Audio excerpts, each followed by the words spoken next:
Parti pour cette 9e course, le prix Henri Desmontil avec un départ assez lent pour Gladys Desplaines, mais qui est parti quand même. Django du Bocage est très bien parti avec Lex Deschamps, avec également le numéro 9 Grand Villesse Bleu, alors que Chalimard de Guèze rétrograde sur faute. C'est Django du Bocage. Chalimard de Guèze a été disqualifié. Django du Bocage qui s'installe tout de suite au commandement avec Étoile de Bruyère qui vient désormais l'accompagner. Grand Villesse Bleu, la favorite, est bien partie avec un Clé des Champs qui est bien parti également puisqu'il trotte actuellement en 4e position. Hirondelle du Rib venant ensuite avec également Édition Gemma, Freeman Dowell à l'arrière du peloton avec Gladys Desplaines. Bon sortir du premier tournant, Django du Bocage à l'avantage en 2e position, Étoile de Bruyère.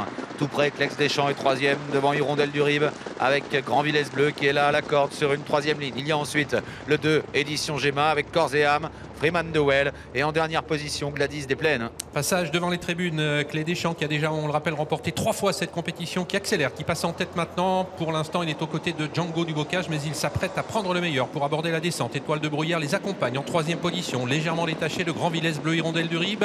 Corps et âme vient ensuite avec Édition Gemma, détaché le Freeman Dowell et toujours en retrait Gladys Desplaines. Ils abordent la descente, Lex Deschamps à l'avantage en 2e position, Django du Bocage, Étoile de Bruyère est 3e.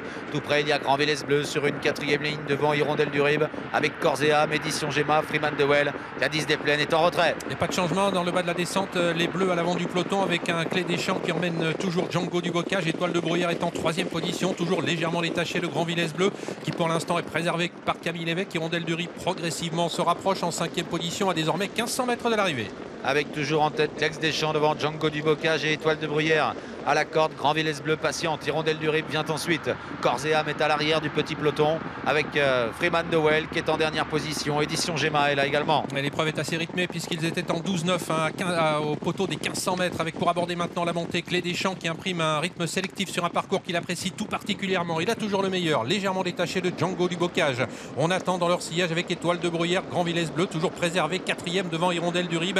À distance, Édition Gemma essaye de revenir alors que le poteau du dernier kilomètre est en vue. Ouais, le peloton se reforme un peu devant David Thomas, un peu repris. Lex Deschamps qui mène toujours en 2e position. Django du Bocage. Voilà Édition Gemma qui passe à l'attaque, qui se rapproche en dehors. Étoile de Bruyère est toujours là à la corde. Grand Villesse Bleu est enfermé. Hirondelle du Rib est au centre avec Freeman Dowell et en dernière position Corps et âme. Avec dans le haut de la montée bientôt Clé des Champs qui tient toujours bon maintenant. C'est un petit peu plus difficile pour Django du Bocage qui néanmoins s'accroche. Il est débordé par Édition Gemma. Étoile de Bruyère qui quitte maintenant le sillage de Django du Bocage alors que Grand Villesse Bleu est toujours enfermé.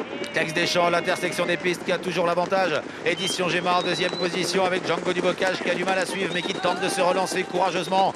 Devant encore Hirondelle du Rib, Freeman Dowell. Grand Villesse Bleu est un peu bloqué mais avec des ressources. Ouais, elle peut maintenant pratiquement bientôt trouver l'ouverture, mais il y a encore pas mal de chemin à refaire sur Clé des Champs. Avec Clé des Champs qui a un petit peu de mal à négocier le tournant mais qui conserve le meilleur sur un Django du Bocage qui se relance maintenant. Django du Bocage qui vient pratiquement à hauteur de Clé des Champs pour aborder la ligne droite finale. Grand Villesse Bleu essaye de se frayer un chemin. Bientôt la mi-ligne droite avec Clé des Champs qui est débordé par Django du Bocage avec Alexandre Abrivard. Clé des Champs et qui serre les dents et qui va tenter de se relancer maintenant même si Django du Bocage a l'avantage. Est-ce qu'Alexandre Abrivard va remporter sa 100e victoire du meeting? Attention à Grand Villesse Bleu qui trouve maintenant l'ouverture. Grand Villesse Bleu qui fonce sur Django du Bocage et Grand Villesse Bleu finalement qui s'impose dans ce dernier groupe du meeting devant Django du Bocage, Clé des Champs et Étoile de Bruyère.